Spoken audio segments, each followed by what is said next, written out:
This conference will now be recorded.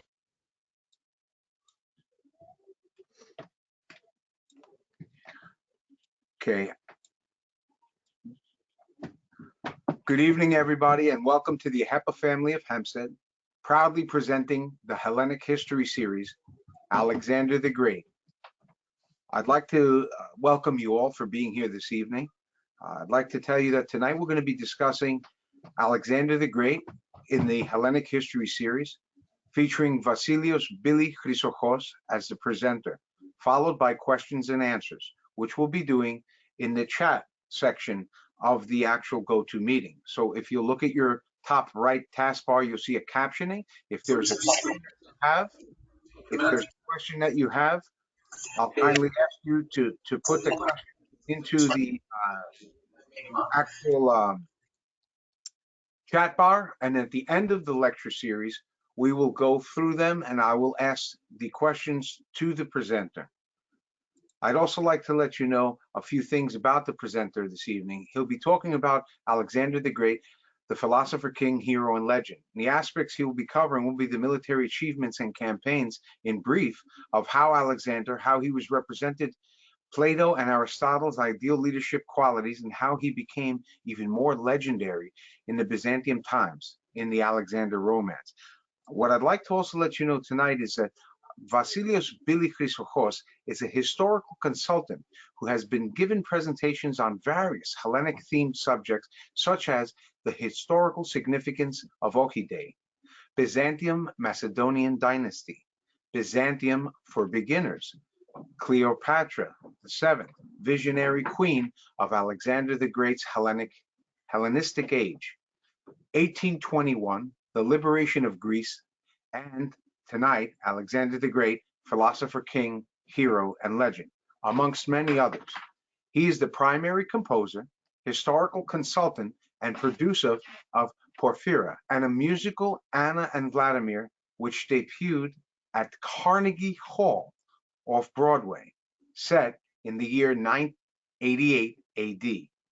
The story chronicles Princess Anna Porphyrogenita and her marriage to Grand Prince Vladimir of the Kievan Rus. Vasilios also runs the Hellenic History Series channel across YouTube, Facebook, and Patreon. The channel began as a tool to educate. It features original programming such as the Quest for the Prometheus, which searches for the truth in history and modern politics, Greek cooking, and Porphyra's music shows.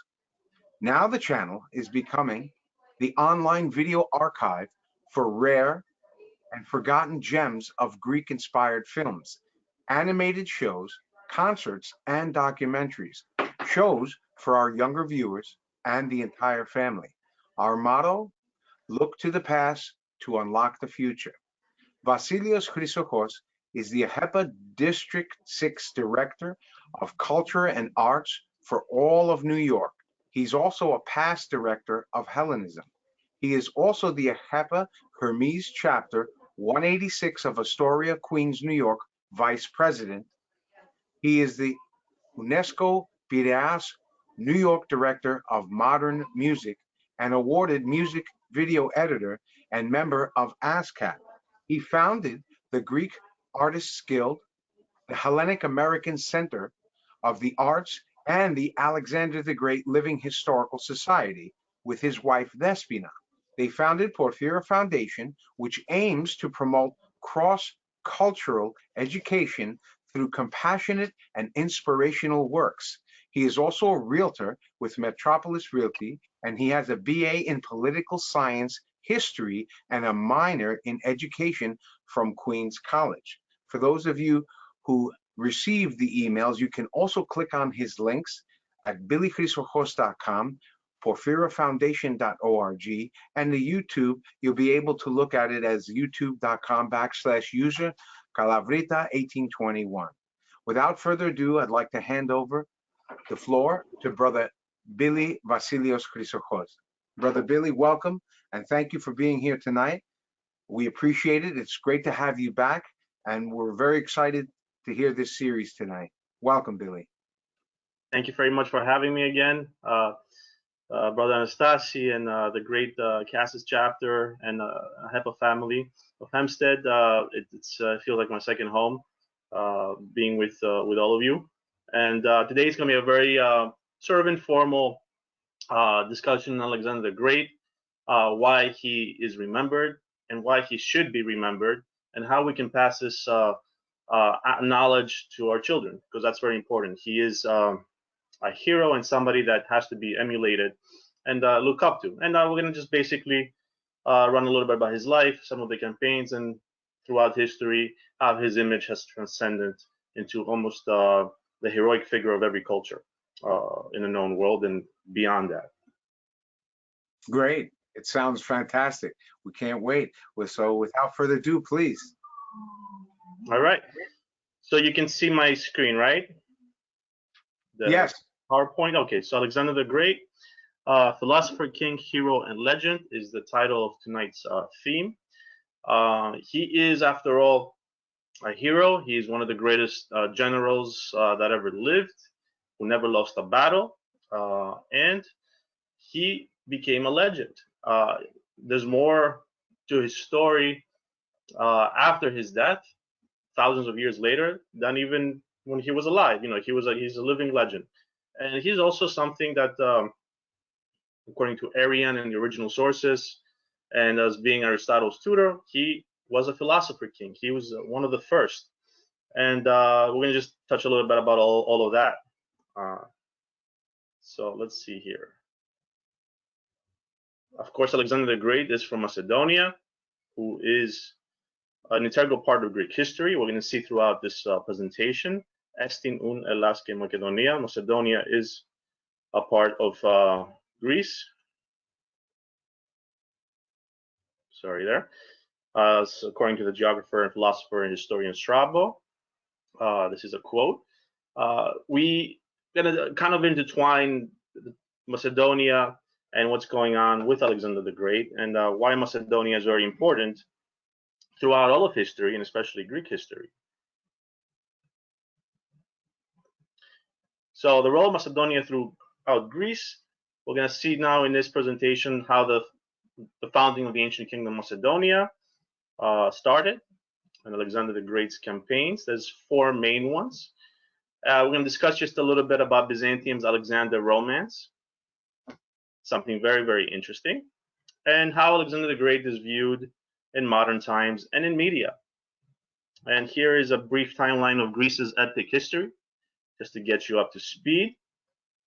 From 9000 BC, Minoans, Mycenaeans, and all that, to classical Greece of 500 BC to 336 BC, and approximately from 356 BC to 10 AD is the Hellenistic age. This is the age of Alexander the Great, when the Greeks ruled the world. And this is what we're going to discuss. We're going to kind of look more into the earlier part of the Hellenistic age, but we're going to see how its influence spreads throughout Roman Greece, Byzantine Greece, into modern times with the Macedonian struggle. So here we have the Greeks through the drachma, through our modern, it was the modern currency of Greece. And Alexander the Great is prominent with Constantine the Great and so many other main heroes, gods, myths, and revolutionaries. This is one of my art pieces made out of the coins and the dollars and stamps. And so here we go to the kingdom of Macedon. Just to very briefly, you can see the blue, the dark blue is where Macedon began. With the Macedonians, they're one of the Greek tribes. They're closely, they're Dorians, just like the Spartans. Instead of going south, when the Dorian tribes came to that part of Greece, they stayed up there, and the rest went down to the Peloponnese. So Macedon, the dynasty is descended from the royal family of Argos, whose ancestor is Heracles. It's very important. That's one of Alexander the Great's heroes and ancestors. The other being Achilles from his mother's side, which is from Epirus, the Molossian dynasty. So by the 7th century BC, the Macedonian kingdom is established. And then we have the first more historical records, because it was more of a backwards kingdom in the north. Amyntas the First is one of the first kings, 540 to 498 BC. And what I mean, it's a backwards kingdom. These people in northern Greece, the Greeks there lived in kingdoms, like in the Homeric age. They were behind.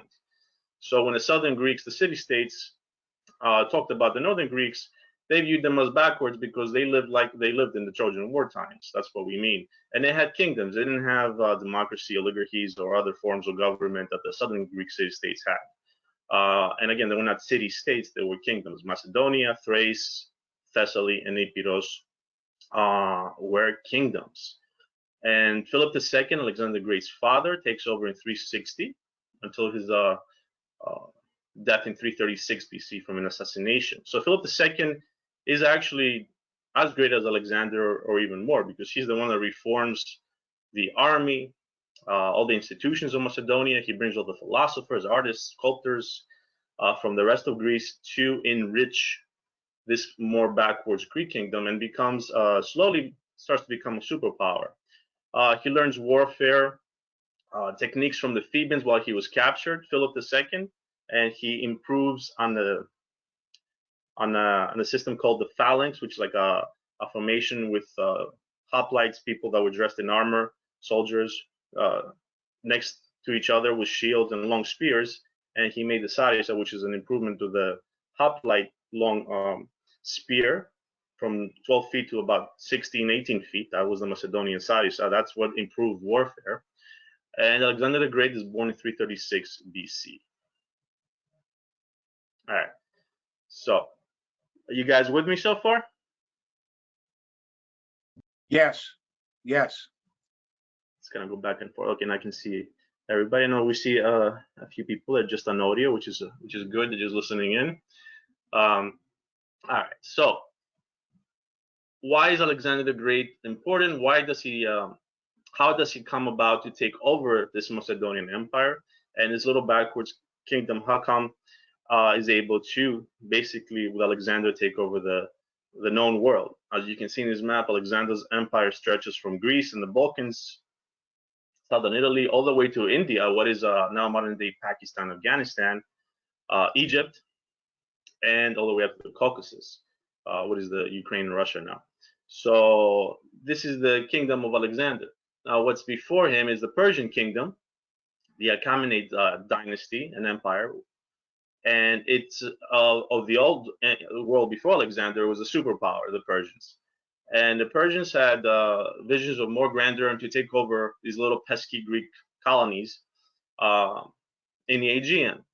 And in about 490 BC, at the Battle of Thermopylae, the hot springs, the hot gates, the Greeks under Leonidas, Spartans, as we all know, the 300 fought to keep them until the Greeks unite to repel the Persians. The Persians were basically taking over Thrace, going to Macedonia, and they were ready to invade Greece because the Greeks were quarreling. They were able to, the Spartans lost, but the Persians were eventually able to be repelled. They came back, they burned Athens and the Acropolis, they caused a lot of mayhem and destruction, but they didn't conquer Greece yet. And 10 years later, at the Battle of Marathon Salamis and Themistocles, they're able to be defeated. So the Great Persian Empire is defeated by these little Greek cities and colonies, because they also had taken over the colonies where now in Asia Minor, on the coast of what is modern day Turkey, right? Those were under the Persian rule, and they wanted independence, and they kept on asking the mainland Greeks, you have to come and free us. So they were unable to free those Greeks in the Ionian coast of Anatolia or Asia Minor. And the Persians eventually never forgot this defeat by the Greeks. And the kings of Persia, every day they used to, especially Darius and Xerxes, they had to be reminded of how they need to crush the Greeks. And they intervened into internal affairs of the Greek city-states and the kingdoms, bribed, much like modern nations do now. The bigger nations, they meddle into the smaller countries into their internal affairs. They did the same to the Persians, and they were pro-Persian camps and the anti-Persian camps. So by the time we come to Macedonia, Philip forms a pan-Hellenic league, which is the first time in history that he unites eventually after a lot of problems and struggles all the Greek city-states under him into a pan-Hellenic league to finally defeat the Persians because they were coming back again. This is 100 years later. The Persians never went away, and the Greeks never got to liberate the Ionian colonies. So under Philip, they were able to unite and prepare an expedition to liberate the colonies of Asia Minor from the tyrannical Persian Empire. And why was Persia bad?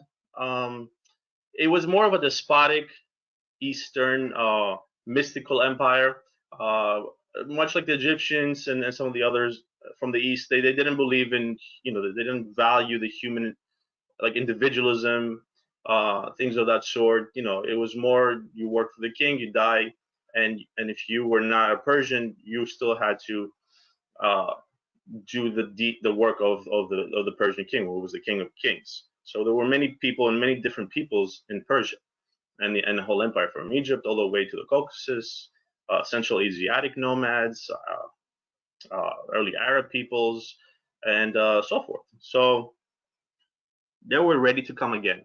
So Philip prepared, and now unfortunately he gets assassinated uh, on the eve of about to leave for Asia Minor, and young Alexander at the age of 20 takes over. Now Alexander, and we'll talk a little bit about a couple of interesting stories about Alexander. Uh, his he was already a genius. He was a very smart boy. I mean, he was not fully tested to be a king, but he was tested into going into battles with his dad. He did go to the north, and he defeated some of the barbaric tribes to the north. He helped clear Thrace and made some other alliances with the Greco-Illyrian tribes.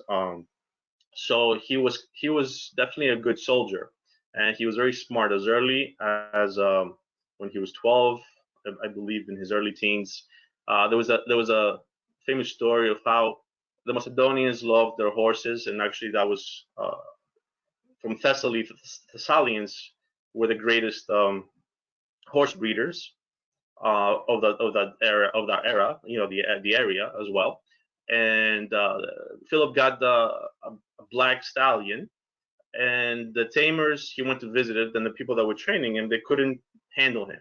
They couldn't figure out why this horse from these professional people could not be tamed, and therefore to Philip it seemed like a useless waste of money, and he was about to just tell him to get rid of it. Alexander now saw what was bothering the horse, who name is called Bucephalos, ox head. It was a very big head, very powerful horse, and he saw the value of the horse, and he kind of grew a bond with it right away. And he saw the sun was basically scaring him and blinding him, and he kept on seeing his shadow, and that was frightening Bucephalos. And he turned him away from the sun and rode him off to the sunset, and everybody like basically uh, sort of dropped their jaws. They couldn't believe this little boy was able to tame something professional, horse takers couldn't. And he was able to see what was the problem. So he bought the horse, and then Philip was so excited and happy about this young boy, his son, that he told him, my son, Macedonia is too small for you. You have to look for your own kingdom, something of that sort. And those are the kind of stories of young Alexander that he had interest in diplomacy. When the Persians came to the court of Philip, he listened in. He knew what strangers looked like. He knew the different people of the Persian Empire, of different Greeks, and how their minds worked, and how they handle trading and stuff like that, how they were able to deal with each other. So another story is of his birth. The day of his birth, Philip got I think three news that were like significant. One, his wife Olympias had a vision of a lion clawing out of her womb, which the seers saw as a very good sign. A lion is always a good sign. Another one is a comet flew over which is also a good sign. And another one is his horse won in the Olympic Games.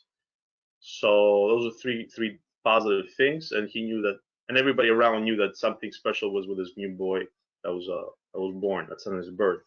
And actually, the temple of Artemis in Asia Minor burned to the ground from a fire, which to the seers told them that basically Artemis was busy taking care of Alexander, bringing him to life, because she's also a fertility and a caretaker, and she was busy with Alexander's birth that she neglected her own temple. So the comet's another story. I'm sorry, that's not part of Alexander, but it is a temple of Artemis that burns, the horse of Philip that wins in the Olympic Games, and the vision of a lion in Olympia's womb. And he had to seal that in. So this is the signs of somebody that's beyond normal. His intelligence was actually stimulated by Aristotle, who was another Macedonian. A lot of people might not know this. He's born in Stagira in Macedonia. He's not from Athens. So it's not just Alexander. He's also Aristotle, his tutor, who becomes his personal tutor, the greatest philosopher of his time. And he's the one that stimulates Alexander's mind. And this is where the notion of he's grooming a philosopher king comes about. So I'm not making this up. This is actually when we read the original sources, and this is what I recommend to you all. There's something called the Loeb Classical Library, LOEB. These little green books, the Greek ones. About 100 years ago, all the scholars from Oxford, they came and they put all the translations together, and they decided these are the best translations, and they translated the sources. So you have the ancient Greek next to the English, so you can actually follow along what was actually said by Diodorus Siculus, by Arrian, Plutarch, and the Latin author Quintus Curtius Rufus. So these are the four sources that we look when we want to read about Alexander's history, who also come after a few hundred years after Alexander, which is also interesting. But a lot of these early semi-mythical, legendary, people, their histories were written way after, because people already knew all this stuff and things got lost. Who knows what happened? But these are the original sources, and Plutarch, Arrian, and another one, Diodorus Siculus. He's in the later Roman times, which is also most of these authors write about Alexander's history, anecdotes, personal stories, and things of his nature. And we learned that Aristotle was grooming him to be a philosopher king, somebody to rule wise. So, like according to Plato's analogy of the cave, if we're familiar with Plato, who tells an earlier story of Socrates, of how these men that were chained in a dark cave facing a wall, and behind them was this fire, and they were chained. They couldn't see behind them, and people used to walk in front of the fire, and all they saw was shadows. And to them, reality was the shadows, until there were three, different layers in this cave of different knowledge. And one day, somebody was released by somebody. He was helped out, and then he got out of the cave. So the sun, scared, came right back. Another person finally was let out, and he was so blinded by the sun, which in this case is knowledge, that when he went back to release some of the other prisoners, they were not so willing to go out into the sun, because when you have knowledge, it doesn't mean everybody wants this knowledge, and sometimes it's scary knowing more than more people are capable of understanding. So Aristotle groomed this into him, that to seek the knowledge and the darkness, and to become a better human being, so a better citizen. And he gave him Paideia, which is what ancient Greeks believed in, nurturing the mind, the soul, and the physical being. So he also had a coach. Alexander could play the flute. He could sing. He could dance. He could do a lot. And his best friends were these called the companions, that were Macedonian nobility, that followed him to the ends of the world in all his campaigns. Ptolemy, Seleucus, and Antiochus, and these are the people that became his best friends, Hephaestion, cousins and friends, and he had a very good clique of friends who his parents wisely gave him, just like our parents always try to take care of us, and they make sure as Greek kids we have the best friends that are good, clean, and this is the kind of thinking. And we see that happening here too. Alexander's parents cared a lot for his well-being, and they chose his friends, and these friends basically helped him conquer the known world. So when Alexander finally takes over, he leaves from Amphipolis, which is something that was also in the news the past few years. If you remember, the tomb of Amphipolis, or the Casta Amphipolis, the memorial tomb that was discovered, one of the largest of the world, especially in Greece, and we kind of like heard about it. It vanished again from the news every time there was something happening with our neighbors in the north, with the former Yugoslav Republic of Macedonia. That will come up in the news because that's supposedly the royal family was there. Alexander's mother, his son, perhaps his friend Hephaestion, his best friend, or even Alexander. They were discovering sphinxes and things that of enormous scale, because there could only be for somebody like Alexander the Great, and they were from that specific area in 300 BC, which is the time of Alexander's life and period. So Amphipolis is where he leaves off, and they land into Asia Minor, which is what is modern day Turkey now, near Troy. So in Troy, he went to honor. He throws the first spear on the soil, and he goes to honor his other ancestor, Achilles. So Alexander has ancestors, both mythical, semi-legendary, or even if they are real. It's Hercules and Achilles from his two parts of his family, from the Molossian line of Epirus, Olympias, and from the Macedonian line of Argos with Heracles. So this is how Greek the Macedonians are. I mean, this is part of their culture and their lineage. Makedonos means a tall mountain man. That's basically the name Macedonian means. And Makedonos was also an ancestor of the Macedonians, just like the Thracians have Thrax, and so forth. So when Alexander lands in Asia Minor, as we see here, one of the first campaigns that we see is the Battle of Granicus. So he meets Darius II for the first time. This is the king of kings of Persia, who basically sees Alexander as this little annoying brat that he's gonna just get rid of him very quickly because he's not tried into war. We don't know if Darius was behind with some of the Athenians and other warring, anti-Philip parties behind the assassination. Perhaps his wife Olympias, because at this time Philip was a bit of a womanizer, and he had taken a full Macedonian wife, and they had a daughter, Cleopatra. Alexander, as I mentioned, is half Macedonian and half Epiroti.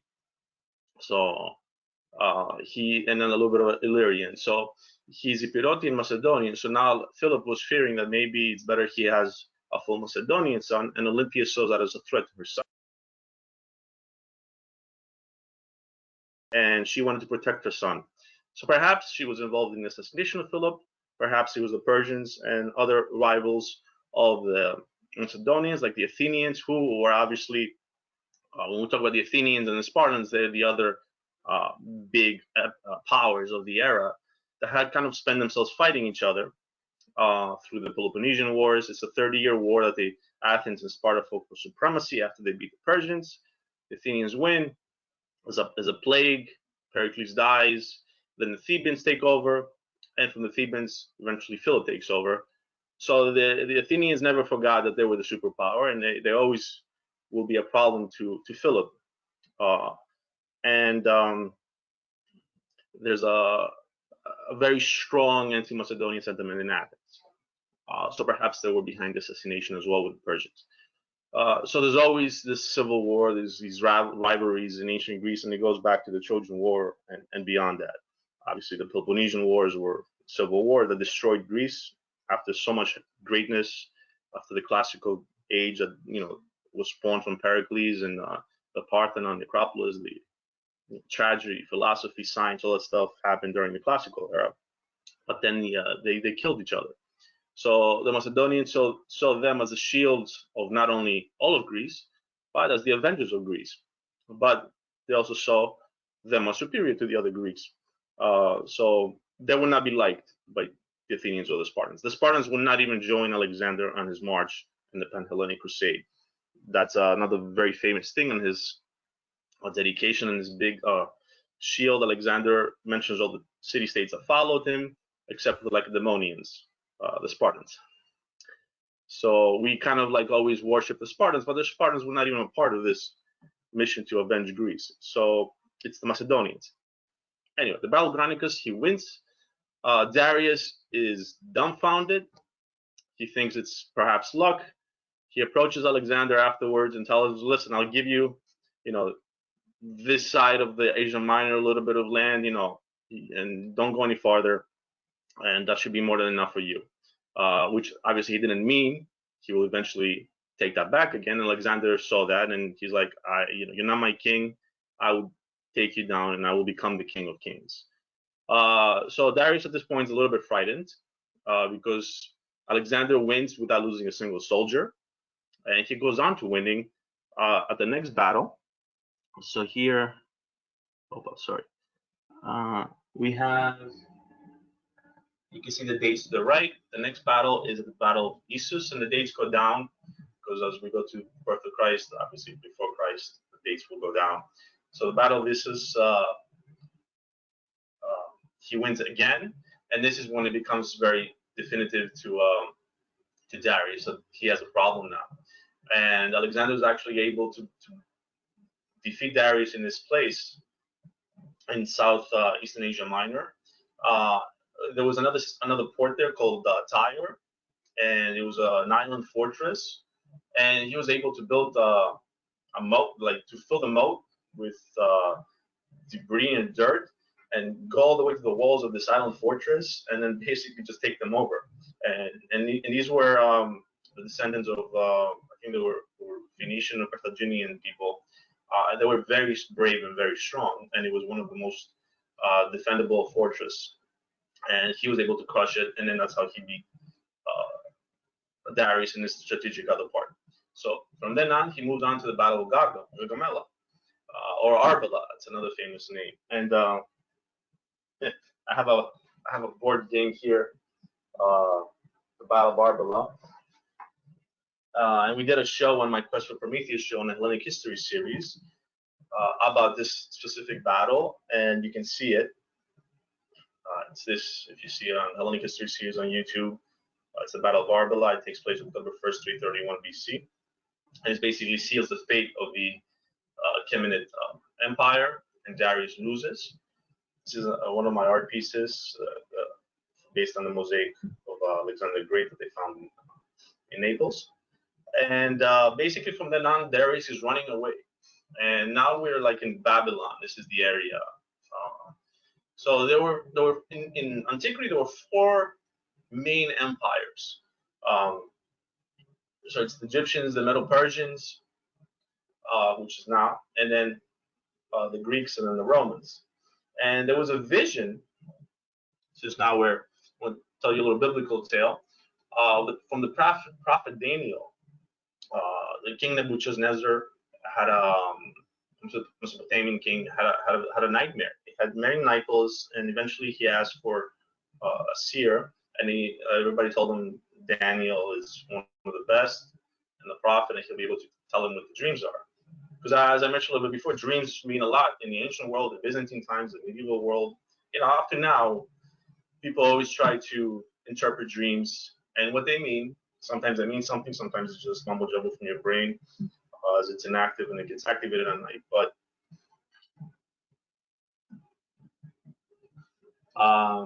in this dream, or nightmare. The king sees. Sorry, we'll go back here. The king of Mesopotamia has a nightmare, which is Nazar, and he calls on the prophet Daniel to explain to him what this dream is that he sees. It's a series of dreams. There's two, and these are in the Old Testament, in the Hebrew Old Testament, in the Bible. One dream is that there's this giant, and he has different. Uh, every portion of his body starts with clay, and it's bronze, and it's iron, and it's steel, and then somehow it falls apart and crashes, and then that represented the four empires that I just mentioned before. Now, the other dream that he had that's also very, very important is he sees a ram and a goat on a hill, and it's a stream, and the goat is on the bottom of the hill by the stream, and he basically sees the ram come with one horn, charging down from the hill, and just basically destroys the goat, and then the ram falls down, and his horn breaks into four pieces. So he had no idea what this meant, and then the prophet Daniel was able to decipher this dream. And now we know, when we read the Old Testament, the prophecy of Daniel, that he was talking about the kingdom of the Greeks. This is the first united kingdom of the Greeks. This is prophesied 300 years, about 200, 300 years before Alexander the Great, by the prophet Daniel, as he's reading this dream of the king Nebuchadnezzar. And basically, Alexander is the ram, the goat is Darius. Alexander swiftly, and it's always swiftly because Alexander conquers the Persian Empire in 13 years, or 12, 13 years, the quickest ever for any person to defeat an empire undefeated and do so much. And then his horn breaks, the one horn, into four. And that's deciphered as the four kingdoms that emerge out of Alexander's death from the empire, the four Hellenistic other kingdoms. Ptolemy in Egypt being one, Seleucus, Antiochus, and Cassander. So there's four generals after the takeover when he dies, and that was already prophesied in the Bible. So that's something very unique about Alexander. So when we're talking about somebody that's kind of divine, has this, you might say the Holy Spirit in him, whatever, he was not a normal, he was a superhuman almost person, always in action, always moving, restless. This is Alexander. So Darius now leaves, he's running away, and there's one more battle, the Battle of Hydaspes. And that's takes place in what is now Pakistan, in back then northern India. And what is very important about this battle, and very interesting, and again, I'm not trying to give you too much information, but this is important. He defeats a giant named Porus, an Indian king, a satrap, and this is the first time they have to fight elephants. Now imagine this giant beast, an elephant that weighs 10,000 pounds, is almost like over 10 feet tall, and there's a small fortress on top of it, armored with people, shooting arrows at you and spears, like a tank. And the Greeks have to face these things for the first time. Now the horses are scared. Usually horses are scared of the elephants and their smell, and they were terrified. Alexander eventually figured out the best way to kill them by killing them on their belly with the spears. So hold steady, kill point the spear under their belly and just kill the elephants. And that's how he was able to cause mayhem in the Indian camp and defeat Porus. And when he faced off Porus, he asked him, "How do you want to be treated?" And Porus asked like a king. And Alexander was so impressed by Porus because he was a great fighter. He was a great, warrior king, and he gave him a run for his money.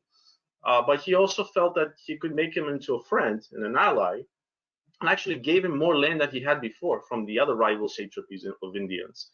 And Porus becomes his friend, and there's an alliance that's made.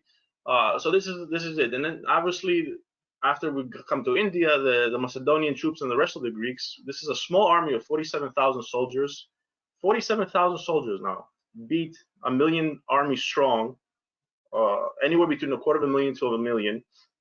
Sources vary.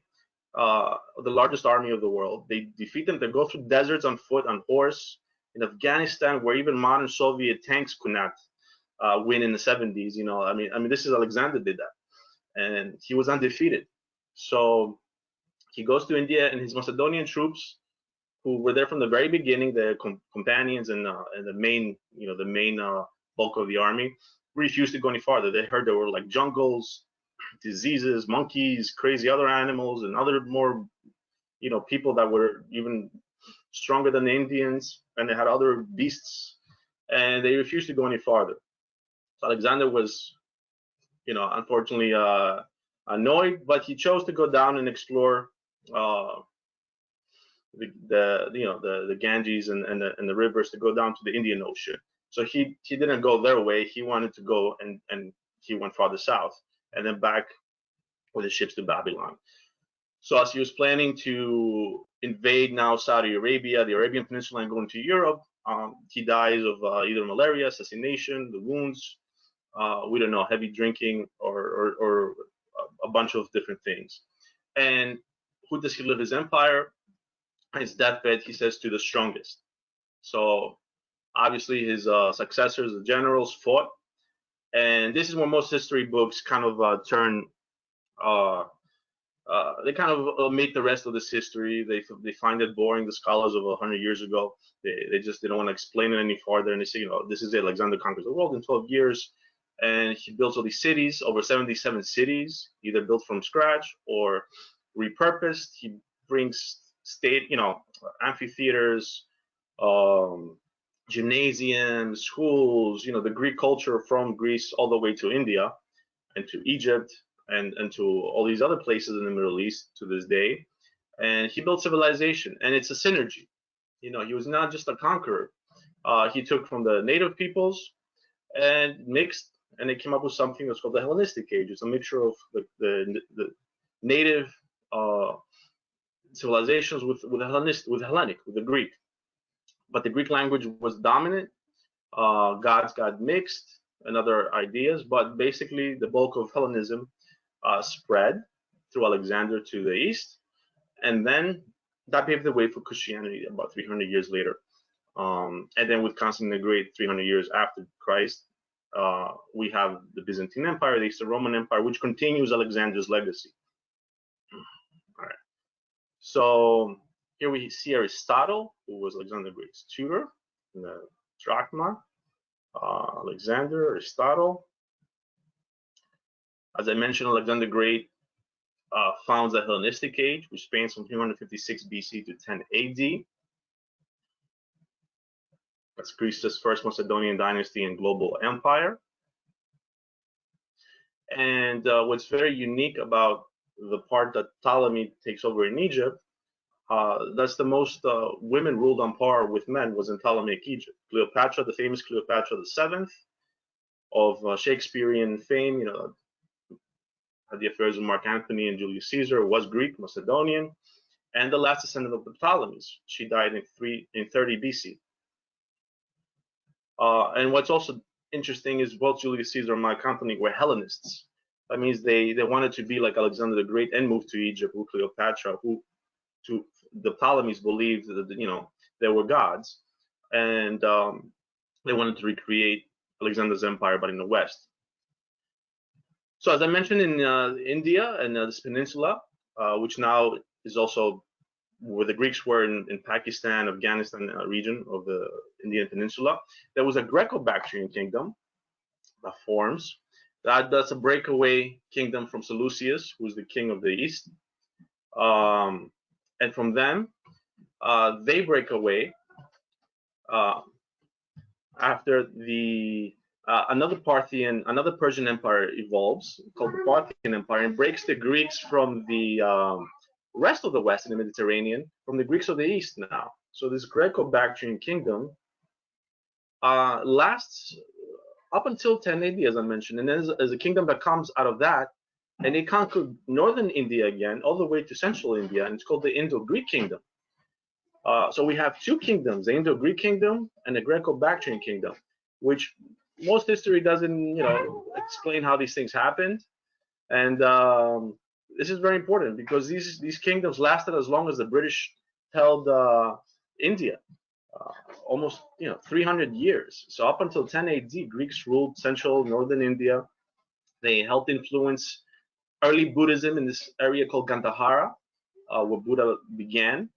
And this is where another interesting moment in time comes. This synergy that's unique with the coming of Alexander basically helps shape the other old civilizations and kicks them into jump-starting their own empires, the Indians and the Chinese. Because prior to Alexander, there were also like little individual kingdom satrapies that were fighting each other. So the Indians, under the first king Chandragupta, who was a contemporary of Seleucus, the general of Alexander that takes over the eastern part of the empire, basically has a marriage alliance with Seleucus. Seleucus wanted to conquer more of India, and he couldn't because of the elephants. And Chandragupta gave him more pleasing terms that he gave his daughter in exchange for 100 elephants, which Seleucus was able to take into conquering the other civil wars that he had. So at this point in time, the generals of Alexander were all competing who's going to conquer more land. So this is what's going on. This is what basically is happening with Alexander's empire at this time. And some of the modern historians kind of like don't acknowledge that much is happening, and they kind of like leave the era with Alexander the Great and ignore the other 300 years because basically the soldiers and the warrior kings fought each other. And what is there to do when basically you run the world that you're going to compete with the other empires of the time, which will all be Greek rival empires. So they will fight each other. But at the same time, they build cities and they build the modern world that we come from. The city of Antioch is built by Antiochus, Alexandria from Alexander and then Ptolemy, all the Alexandrias and Antiochs and all these other cities. So to bring it a little farther ahead, Saint Paul, when he goes on his missionary work, he has a vision of a tall Macedonian man in his dream, and he invited him to come to Greece and into the north in Macedonia, where Saint Paul actually in his second journey traveled extensively into Macedonia. So that's how important Macedonia was under the Roman Empire. The theme of all of Greece was basically Macedonia. That's what it was called.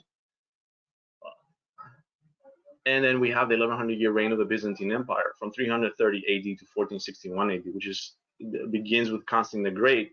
And as you see here in the coin, Constantine is the successor of Alexander, another Greco-Roman or Greek.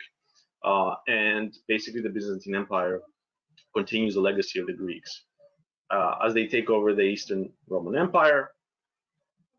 And we see another map here of Justinian the Great. And there's another Macedonian dynasty, the last 200 years. That's how important Alexander's legacy was. Basil the Bulgar Slayer, made the golden age of Byzantium and the Macedonian Renaissance in Byzantine times, 988 AD. I have lectures on this and topics you can see in Hellenic History series. It's the Macedonian Empire of the Byzantine Empire. Now, since we're talking about Christianity and Byzantine times, what does that have to do with Alexander the Great? Well, we just said there's a Macedonian dynasty that forms for 200 years. It's the greatest dynasties of Byzantium. It's a golden age. Now, Alexander's legacy and importance becomes it's very unique. Every race that he conquered or liberated from the Persians, they worshipped him as a god or as a hero. So you would think he was somebody that they, aside from the Persians, obviously, they wouldn't like to a certain extent. Why would the Turks love him? Why would the Mongols? Why would the Scandinavians? Why would the Germans? the French, the Armenians, the Ethiopians, they all made legends. It's called the Alexander Romance. And basically, he becomes a philosopher king and a Byzantine emperor. This is what the Alexander Romance is. And there's many books. This is one. I'm going to show you the one that you're seeing on your screen. I also have from the Venice Hellenic Institute Codex. That's a very important one. It's the Greek one. And along with the Bible, the Iliad, and the Odyssey, Alexander the Great lives on as a Byzantine emperor and a philosopher king in Byzantium. This is one of the most widely circulated books of the Middle Ages, and it's translated into 17 languages from England and Iceland to Persia, Egypt, and Russia. So in the Middle Ages, you either knew the Iliad, the Odyssey, the Bible, and then you knew the Alexander Romance. And there were legends that he went in the Nile in a submarine made out of glass, that he closed the barbarians from coming down from the Caucasus, the biblical monsters of Gog and Magog. He built a wall to keep them up in the Caucasus. He went to fight with Amazons. Everybody, please keep quiet. He flew with monsters. He flew in the sky. I mean, he becomes like a superhero. And for 1,000 years, basically, his legend grew even more in the Christian times, in both in the Greek East of Eastern Europe, in Byzantium, and Western Europe. The Arthurian legends are influenced by Alexander, and so many other the knights. Now, here are some images from the Alexander Romance. Alexander becomes a full Byzantine emperor.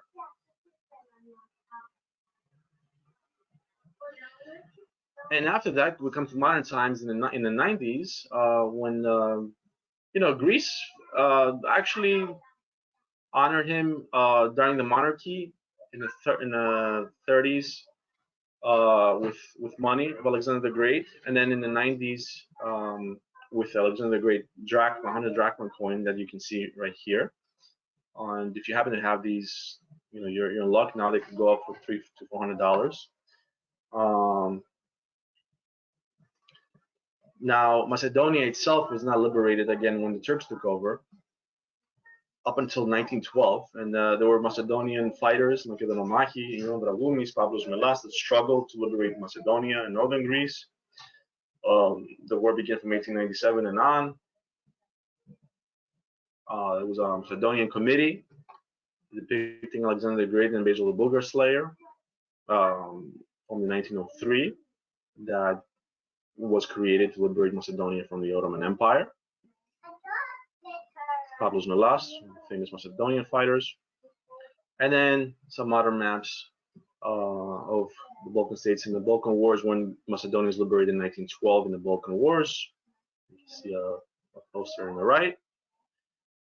And then we have other issues that we're not going to go into this with Macedonia, that Tito, the Yugoslavian president in the 40s, it's a communist. He wants to basically take over northern Greece and the port of Thessaloniki, at first with the aid from the Soviets, to create this fake Macedonia to take over Thessaloniki and northern Greece with the aid of the Greek communists. And this begins even with the Bulgarians early in the 1900s. Even before that, they start this, because Macedonia plays a big role in also Slavic history, like the region, not the history itself, but it's a big area that moves Macedonia and becomes very important to other people as well. And that actually becomes very problematic, and even is the beginning of World War One that takes place in Macedonia. So now there's another country to the north, this former Yugoslav Republic of Macedonia, that claims this name with other powers that are involved to destabilize northern Greece, and so forth. We're not going to talk about that.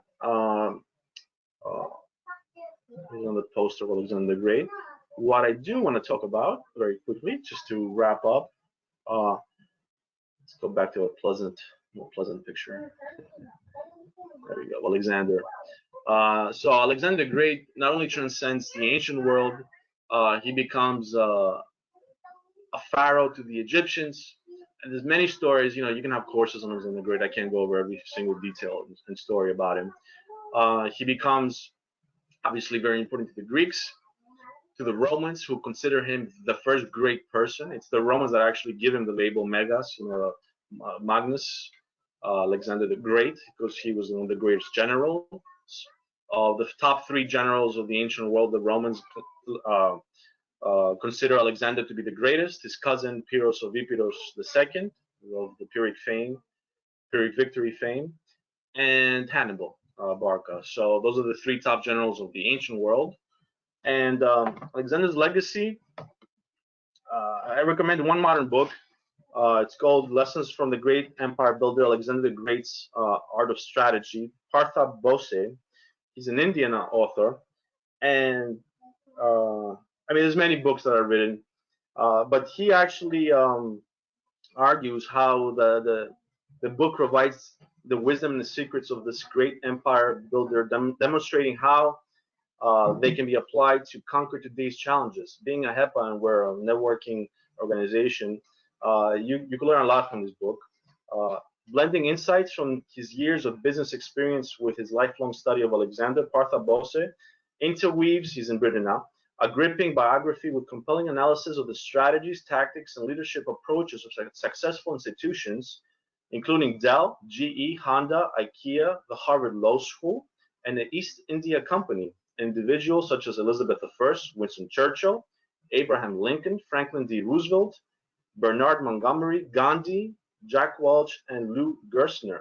So Alexander keeps on influencing people, as I mentioned earlier in the beginning of the conversation, up until now.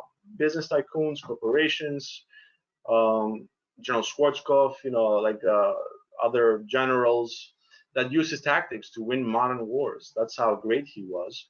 And as I also mentioned, he built over 77 cities, which, if you compare Genghis Khan and the Mongols that conquered a bigger area of the world and basically looted and destroyed everything, Alexander built. That's why he's remembered and he's revered. And he loved women.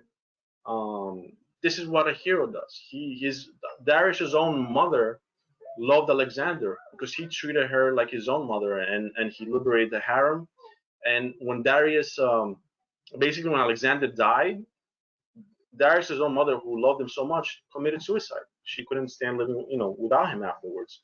So that is somebody that transcends every race and every ethnicity, and many peoples of the world claim to be also descendants of Alexander the Great. So as Greeks, we should honor Alexander. We should teach him to our kids, his legacy, this 300 years of when the Greeks ruled the world, which is called the Golden Age of Greece, where the city of Alexandria, Antioch, the beginnings of Beirut, Damascus, Kandahar, all these cities were built during this era, which is the foundation of the modern world, which becomes even more important during the Byzantine era, which without him, Christianity would not exist to the extent that we know it, because he brought the Greek language, this thing called the lingua franca, the Kini, which is the common Greek. He brought it to the ends of the world, and he was able to spread the literature through that. And the Old Testament will be translated into Greek in the Septuagint, and the New Testament will be written in Greek. So when people talk about the Bible, there's an Old Testament, there's a Greek New Testament, and the saints, all the church fathers, all the ecumenical councils, all those are indirectly attributed to the success of Alexander conquering the Persians and establishing Greek rule throughout the Middle East, the Far East, and Eastern Europe. I've done a lot of works with my Ben Porphyra. We did a educational historical epic about Anna Porphyrogenita and Vladimir the Great, as Anastasia mentioned earlier. This is Basil the Booger Slayer's sister, and how the Russians came into the Byzantine sphere. And I'm working on the Greek Revolution and a musical with Mandon Mavrogiannous and Dimitrios Ypsilantis. And as I mentioned from the very beginning, me and my colleagues, we have formed the Hellenic History series, which I want you to further, look into the stuff that we've done. And we've cataloged now a lot of old movies, cartoons, and series that you don't see anymore, you gain rights, licensing, and other information that we collected to bring them. There's a lot of movies about Alexander the Great. There's an Indian epic that is the beginning of Bollywood with one of the famous Bollywood directors and actors called Sikandar that was in 1941 that we have here with English subtitles. You need to watch that. It's a story of Alexander and Aristotle. And the Indian market loves Alexander. There was another movie, a very famous movie of Alexander in 1965. And the past 4 years, there's a series with Sony and a big Indian company that they made Alexander versus Porus, the Indian king movies. These are high def, big budget movies of Alexander the Great. And he's Greek. He's from Macedonia. There's no monkey business, and even the Indians love Alexander. Even though he conquered them, they treat him as a hero and somebody that's worthy to be emulated and honored. So we have William Shatner as Alexander the Great cartoons. There's many other cultural things, and on the bottom we have our original programs, the Quest for Prometheus, which I've done with my friend partner George Zelinsky, cooking shows with Destiny and Crystal, who's my wife. And those you can also find on the YouTube, and you can find on our Hellenic History Series Patreon page, which basically for $1 you can become a patron a month. We need your support to make original programming. Right now, I'm working on the First World War with a documentary with original archival pictures that I have and footage, doing 3D animation about the Greeks, the Serbs, the retreat of the Serbian army to Corfu, the national schism, to kind of bring light into that history of World War One of Greece and what was going on between the Balkan Wars and after the catastrophe of Smyrna. And I can use your support even for $1 a month. And you can see all our programs too. They're all on Patreon, on YouTube, on Facebook. We do different things. And we also have, as I mentioned, cartoons, stuff in Greek. We try to get things in English subtitles or Greek. So you want to see an Alexander movie tonight? Go to Hellenic History Series on YouTube, or the Battle of Arbela, the show that I showed you earlier about Alexander on Patreon or on Facebook. All right, that's all. Billy, I want to thank you. Billy, I want to thank you very much for being here tonight with us as our special guest presenter. We want to thank you for once again coming and doing the Hellenic History Series here at the HEPA family of Hempstead.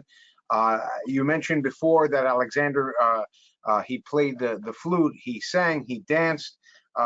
He had the Persian Empire where he conquered in 13 years. He did 77 cities. He built amphitheaters, gymnasiums, Greek culture. He gave way to Christianity. I think these are all fabulous contributions that we can learn, and we have learned from your Hellenic History Series tonight. We do have a few questions for you, so I will kindly say that anybody who does have a question, kindly type it in your chat box there, and then I will ask them to Brother Billy Chrysojos.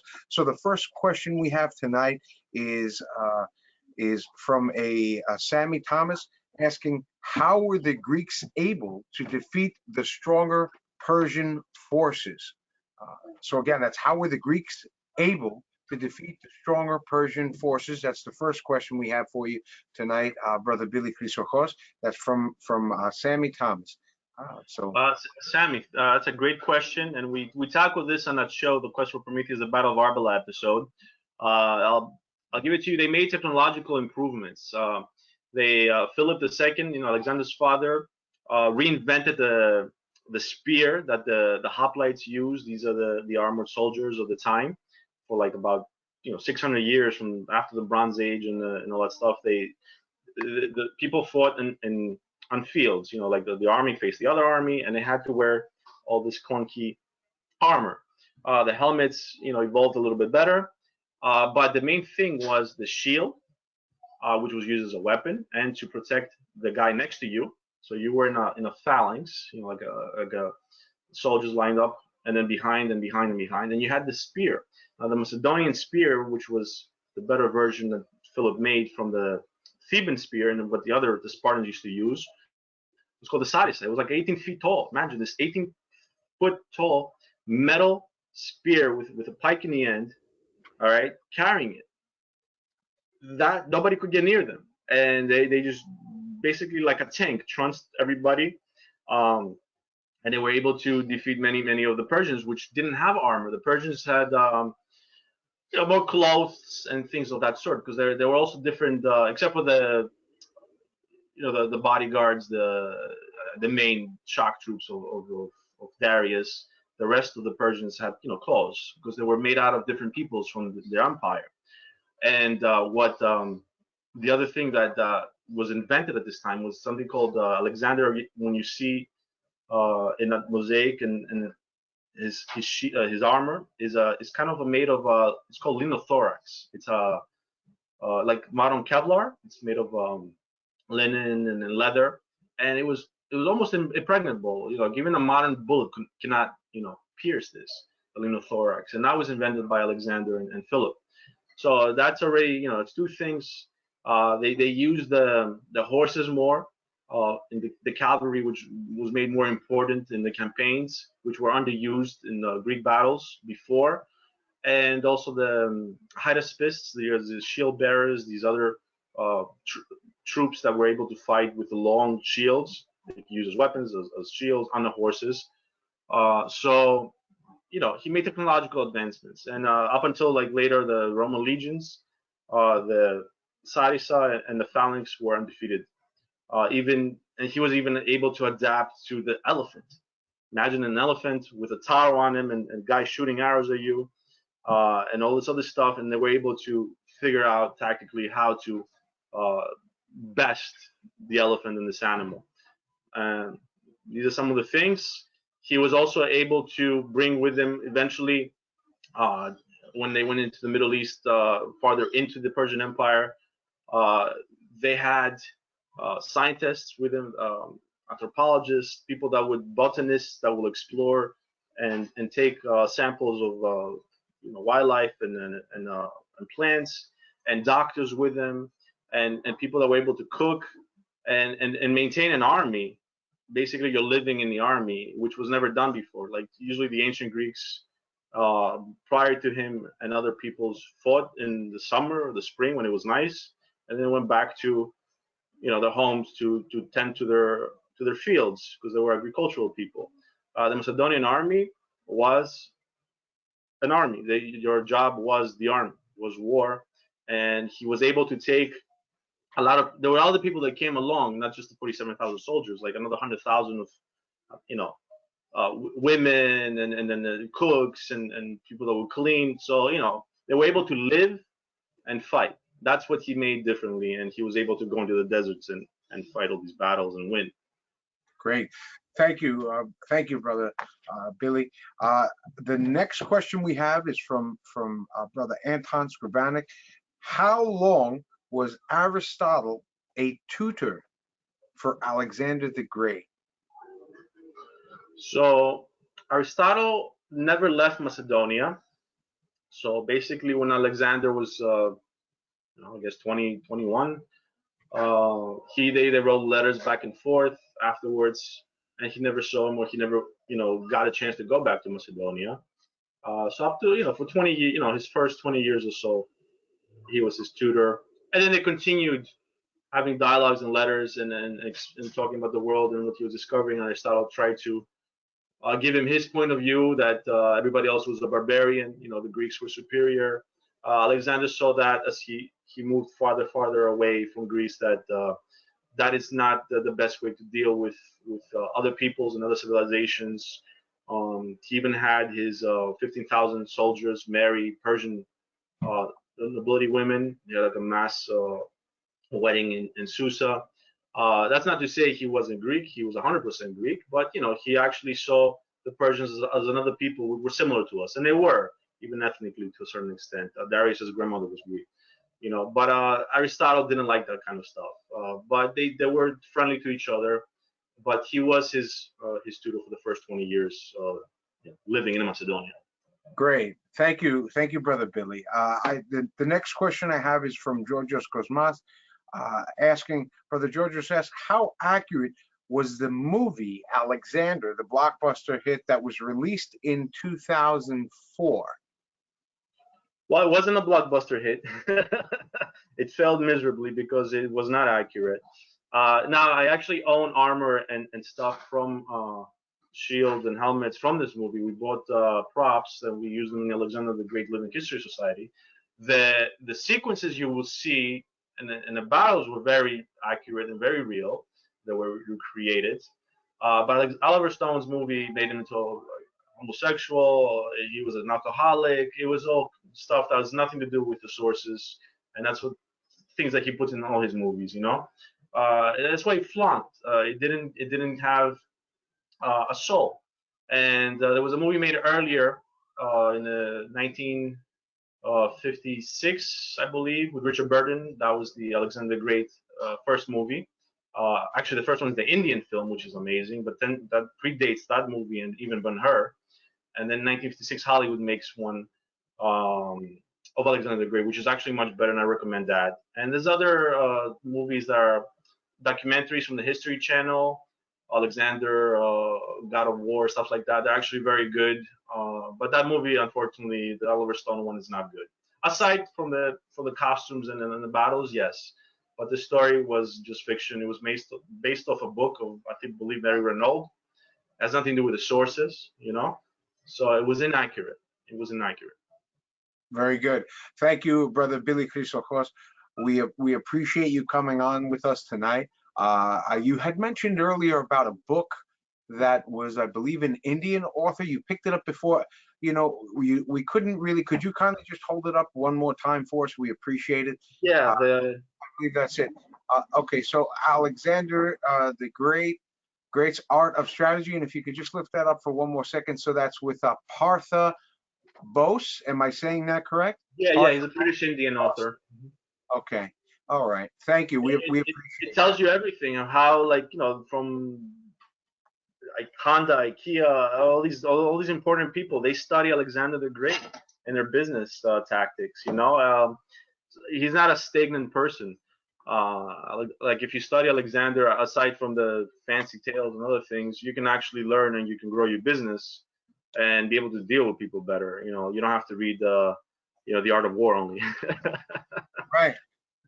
Well, and one thing I forgot to mention, Alexander had 4 wives. Roxanne was the one he loved, the Persian one. He had one son who was a little bit, I think something was wrong with him, slow. But he was killed by Cassander, one of the generals that succeeded him after his death. He's the guy that made Thessaloniki, the modern city. He killed Alexander's family, unfortunately. And Thessaloniki was was basically mentioned when Philip, the beginning of the city, beat the Thessalians, the victory over the Thessalians. That was the second big city of Greece and up to now, Thessaloniki. And his sister, one of his half sisters, was called Thessaloniki. Gotta mention it. All right. Any other questions? I was just typing into this the book that you showed just so people can see it. It's Alexander the Great. The author is Partha Bose, and you mentioned that you said the 2004 version was very controversial and wasn't really based off the facts. And it flanked, it showed in the box office. It didn't do good at all. So you said that the History Channel, I'm sorry, Brother Billy, you said that the History Channel had also some very good educational yes. Content for Alexander the Great. And they always come up with different ones. They're pretty good.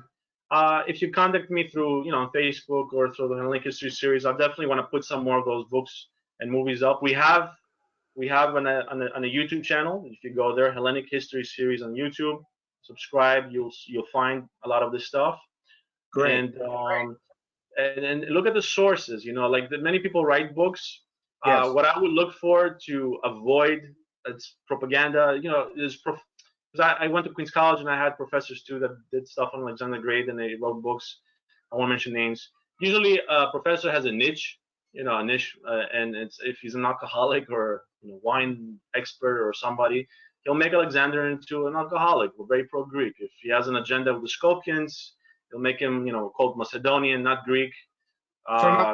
is a biased point of view. Advised. It might make him, like a homosexual, which is not in the sources, doesn't exist. There's one instance, actually, the Roman author, the Latin guy, Quintus Curtius Rufus, was very biased when he wrote about Alexander, and there was a boy, a dancer from the harems, the Persians had male harems as well, and he danced on him, and Alexander was very polite to him, and he kissed him on the cheek, and apparently, kissing somebody on the cheek was not, seen very, very masculine, and the Romans took that, and Quintus Curtius wrote that, and then that's what they based his stuff off, from this one source, which is not the main sources. Yeah, he was polite, right? Now with the alcoholism, I see that a lot, and Macedonians drank a lot. Now, what makes Alexander different and what made him basically conquer the world was he didn't do any of that stuff, at least in the very beginning of his career. He was not, focused on women and alcohol. He was not. He was focused on conquering the earth. I mean, he thought he was, like somebody special, like a god. His ancestors were Achilles and Hercules. When he got older and he conquered more of the Persian Empire, he got into the bigger parties and stuff like that, and he drank a lot more. But I just read that book from the other day, and I didn't read it. I just saw the beginning, and I'm like, oh, he was, as a youth, he was an alcoholic. I'm like, no, he's not. He's not an Irishman. I mean, that's not what made him this great tactician. It's like saying Edgar Allan Poe was only an alcoholic, and that's what made him, a great writer. It's not. He had issues, and he might have drank, but that's not what made him the great writer that he was. Alcoholism. I don't know what else.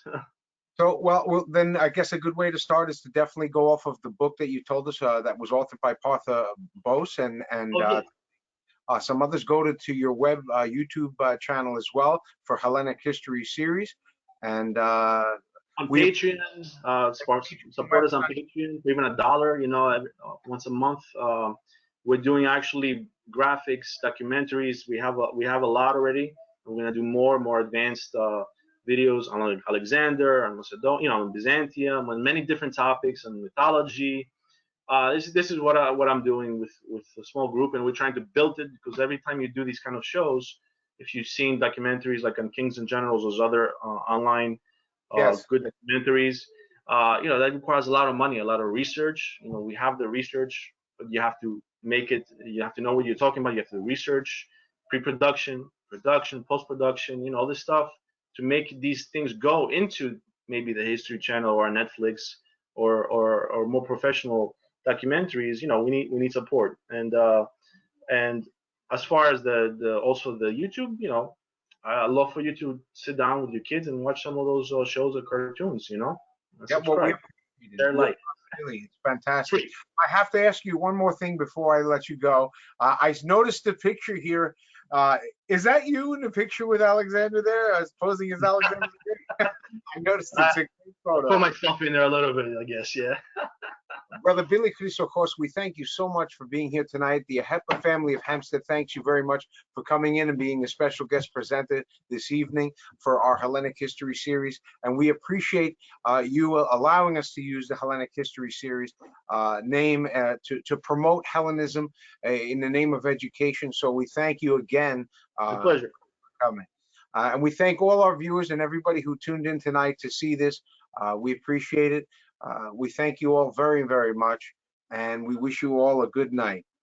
Thank you. I thank Ahepa, the Catholic chapter, the family of Hempstead, Brother Anastasi, Brother Dean, Brother Demi, and everybody that's here tonight. Thank you so much for having me. It's a pleasure, and I hope to see you on many more of these kind of lectures. Yes, absolutely. Thank you again, Brother Billy, and thank you everybody for being in tonight. Have a good night, all.